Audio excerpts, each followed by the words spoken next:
गांधी मैदान में, वो भी गांधी मूर्ति के पास कभी इस प्रकार की परंपरा नहीं रही है और प्रतिबंधित क्षेत्र है। हम लोगों के रैली करना हो या जुलूस वगैरह हो, उसकी अनुमति लोग लेते हैं, हम लोग देते हैं, लेकिन धरना देने का नहीं रहा है। बीपीएससी परीक्षा जो पुनर्परीक्षा हो रही है, एक सेंटर जो बापू परीक्षा परिसर की परीक्षा रद्द हुई थी, तो उसके जगह पर हम लोग कुल 22 परीक्षा केंद्रों पर आज करा रहे हैं पुनर्परीक्षा।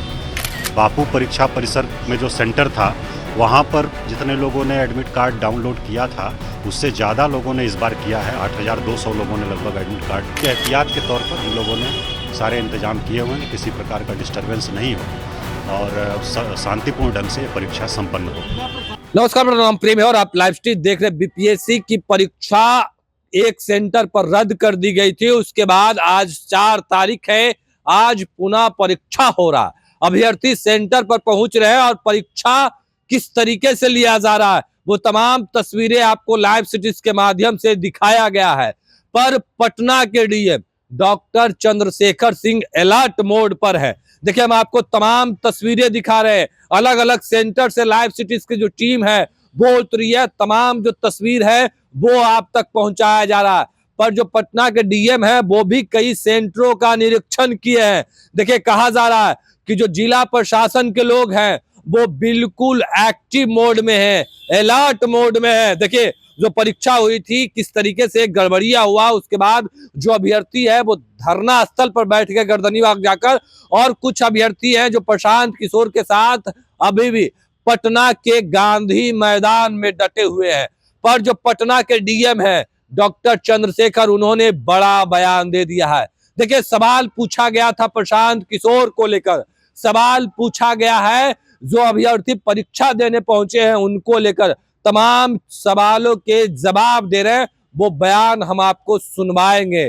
पर देखिए किस तरीके से जो डीएम है खुद सेंटर पर जा कर निरीक्षण कर रहे हैं। देखिए, आपके स्क्रीन पर वो तस्वीर भी चल रही है। सदर एसडीएम को भी कई जगहों पर घूमे हैं और तमाम चीजों को देख रहे हैं। री एग्जाम के बाद प्रशांत किशोर पर डीएम कार्रवाई भी कर सकते हैं, ऐसा हम नहीं, बल्कि जो पटना के डीएम है वो खुद इन तमाम बातों को कर रहे हैं कि बाद में जब एग्जाम हो जाएगा उसके बाद हम लोग देखेंगे क्या कुछ करें।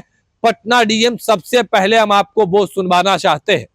आज बीपीएससी परीक्षा जो पुनर्परीक्षा हो रही है, एक सेंटर जो बापू परीक्षा परिसर की परीक्षा रद्द हुई थी, तो उसके जगह पर हम लोग कुल 22 परीक्षा केंद्रों पर आज करा रहे हैं पुनर्परीक्षा और बहुत ही अच्छे ढंग से हो रही है। वहाँ पर पर्याप्त संख्या में फोर्स, मजिस्ट्रेट सबकी प्रतिनियुक्ति की गई है और हम और एसएसपी साहब खुद ही सभी सेंटर्स का घूम करके निरीक्षण कर रहे हैं। और अभी आज हम लोग बाकीपुर गर्ल्स हाई स्कूल के पास पहुँचे हैं। बहुत ही स्मूथली बच्चे सब अपना जा रहे हैं, जा कर के बैठ गए हैं और प्रश्न पत्र भी सभी जगह पहुंच गया है। समय से परीक्षा शुरू हो जाएगी और बहुत ही शांतिपूर्ण ढंग से हम लोगों का प्रयास है और सफलतापूर्वक इस परीक्षा को संपन्न कराया जाए। और आप लोगों को सूचना देना चाहेंगे हम लोग कि जितने लोग पिछली बार बापू परीक्षा परिसर में जो सेंटर था, वहाँ पर जितने लोगों ने एडमिट कार्ड डाउनलोड किया था, उससे ज़्यादा लोगों ने इस बार किया है। 8,200 लोगों ने लगभग एडमिट कार्ड डाउनलोड किया है बच्चे, और बड़ी संख्या में सब अपने अपने से निर्धारित केंद्र पर, परीक्षा केंद्र पर पहुँचे हैं और बहुत ही अच्छे ढंग से वहाँ सब चल रहा है। और जो बच्चे परीक्षा में शामिल हो रहे हैं उन सभी को हम लोगों की जिला प्रशासन की हार्दिक शुभकामना है और इसको अच्छे ढंग से संपन्न कराना हम लोगों का प्रमुख उद्देश्य है। सर, क्या कोई आंदोलन या और इस तरह के प्रदर्शन की भी धमकी है? नहीं, कहीं से कोई इस प्रकार का हम लोगों को सूचना नहीं है और किसी ने ऐसा नहीं कहा है कि कोई परीक्षा को डिस्टर्ब करेंगे या परीक्षा केंद्र को डिस्टर्ब करेंगे। कहीं से सूचना नहीं थी और कोई भी, चाहे परीक्षार्थी हों, कोचिंग सेंटर हों या राजनीतिक दल हों या जो लोग भी आंदोलनरत हैं, कहीं से इस प्रकार की बात नहीं आई थी कि परीक्षा को कोई डिस्टर्ब करेगा। फिर भी एहतियात के तौर पर हम लोगों ने सारे इंतजाम किए हुए हैं, किसी प्रकार का डिस्टर्बेंस नहीं हो और शांतिपूर्ण ढंग से ये परीक्षा संपन्न हो। जिला प्रशासन ने गांधी मैदान में चल रहे एक आमरण अनशन को अवैध घोषित किया, एफआईआर किया, नोटिस जारी किया, कार्रवाई करने से क्यों हिचक रही? नहीं, ये जो धरना प्रदर्शन स्थल है हम लोगों का गर्दनी बाग में निर्धारित है। आप सभी लोग अवगत हैं, वर्ष 2015 में माननीय उच्च न्यायालय के निर्देशानुसार, पटना उच्च न्यायालय के निर्देशानुसार वहाँ निर्धारित किया गया था और वहीं पर सभी राजनीतिक दल परंपरागत रूप से धरना प्रदर्शन जो भी करते हैं, आयोजित करते हैं, अनुमति भी लेते हैं और वहाँ व्यवस्था भी हम लोग करते हैं। और गांधी मैदान में, वो भी गांधी मूर्ति के पास, कभी इस प्रकार की परंपरा नहीं रही है और प्रतिबंधित क्षेत्र है हम लोगों के लिए। रैली करना हो या जुलूस वगैरह हो, उसकी अनुमति लोग लेते हैं, हम लोग देते हैं, लेकिन धरना देने का नहीं रहा है। तो उसको लेकर के हम लोगों ने नोटिस किया था और उनके रिस्पांस का, उनके जवाब की हम लोग प्रतीक्षा कर रहे थे, जो लोग वहाँ पर हैं। और अभी हम लोगों का सर्वोच्च प्राथमिकता थी आज की परीक्षा को संपन्न कराना। इसके बाद हम लोग देखेंगे कैसे क्या करना है, कार्रवाई होगी। वो देखेंगे कैसे क्या कार्रवाई जरूरी है। पब्लिक प्लेस है, यहाँ परमिशन की जरूरत नहीं है। नहीं, ऐसा नहीं है। पब्लिक प्लेस तो सभी जगह है, लेकिन एक व्यवस्था होती है, व्यवस्था बनाए रखने का दायित्व, व्यवस्था बनाए रखने का दायित्व हम सभी लोगों का होता है, सभी जिम्मेदार नागरिकों का होता है। किसी भी पब्लिक प्लेस पर बैठ के आप धरना थोड़े दे सकते हैं, और वो भी माननीय उच्च न्यायालय के निर्देशानुसार जो है धरना स्थल निर्धारित किया गया है और वहाँ पर सभी लोग करते हैं। तो ये तर्क ठीक नहीं है कि पब्लिक प्लेस है, हम कहीं भी बैठ सकते हैं। कहीं भी आप आ सकते हैं, जा सकते हैं, घूम सकते हैं। लोग बड़ी संख्या में मॉर्निंग वॉक करते हैं, गांधी मैदान में घूमने आते हैं, किसी को अनुमति की आवश्यकता नहीं होती है। लेकिन कहीं बैठ करके धरना देना बिना अनुमति के, उसकी इजाज़त नहीं। आप उनके हेल्थ को रिव्यू करते हुए कुछ फैसला ले सकते हैं?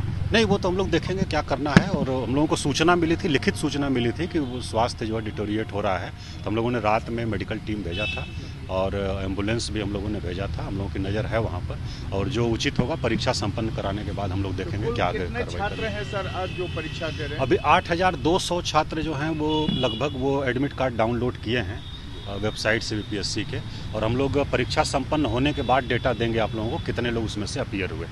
थैंक यू, बहुत बहुत धन्यवाद। तो अभी आपने सुना है किस तरीके से जो पटना के डीएम है वो तमाम चीजों को लेकर जानकारी दे रहे थे, वो हमने आपको सुनवाया है। प्रशांत किशोर गर्दनीबाग धरना स्थल पर बैठे हुए हैं और उनके साथ कई अभ्यर्थी है वो भी बैठे हुए हैं। देखिए, कुछ अभ्यर्थी गर्दनीबाग भी धरना स्थल पर बैठे हुए हैं, हमने आपको वो भी तस्वीर दिखाया है। एक और प्रशांत किशोर गांधी मैदान में बैठे हुए हैं, तो दूसरी ओर गर्दनीबाग में जो अभ्यर्थी बैठे हुए हैं उनसे भी हमने बात किया है। देखिए, अभ्यर्थी लगातार खुलासा पर खुलासा कर रहे हैं।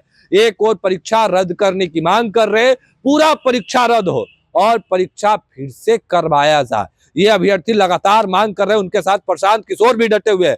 पर किस तरीके से पटना के जो डीएम है वो जानकारी दिए थे, वो तमाम बयानों को भी हमने आपको सुनवाया है। देखिए, पटना डीएम खूब हैं, वो घूम रहे हैं, अलग अलग सेंटर पर जा रहे हैं, तमाम चीजों को निरीक्षण कर रहे हैं। पटना में कुल 22 सेंटर बनाए गए हैं जिसपे अभ्यर्थी आज पहुंच करके परीक्षा दे रहे हैं। देखिए, पटना के डीएम तमाम चीजों को लेकर मॉनिटरिंग कर रहे हैं, वो तमाम तस्वीर हमने आपको दिखाई है।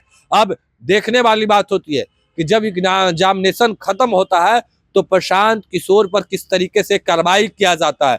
जो अभ्यर्थी परीक्षा दे करके बाहर निकलेंगे उनसे सवाल पूछा जाएगा, क्या पेपर इजी था या फिर हार्ड था। जो पहले परीक्षा दिए थे उसके अनुसार इस बार का पेपर कैसा है, ये तमाम सवाल अभ्यर्थियों से भी पूछे जाएंगे। फिलहाल पटना के डीएम क्या कुछ जानकारी दे रहे थे वो हमने आपको तमाम बातों को सुनवाया। अब देखने वाली बात होती है कि आगे क्या कुछ होता है। फिलहाल इस खबर में इतना ही, बने रहे लाइव के साथ। लाइव सीरीज को आपने अगर सब्सक्राइब नहीं किया, सब्सक्राइब कीजिए। हमारे फेसबुक पेज को लाइक करना बिल्कुल ना भूलें और अपनी राय कमेंट बॉक्स में जरूर बताएं। फिलहाल के लिए इतना ही, बने रहे लाइव के साथ। धन्यवाद।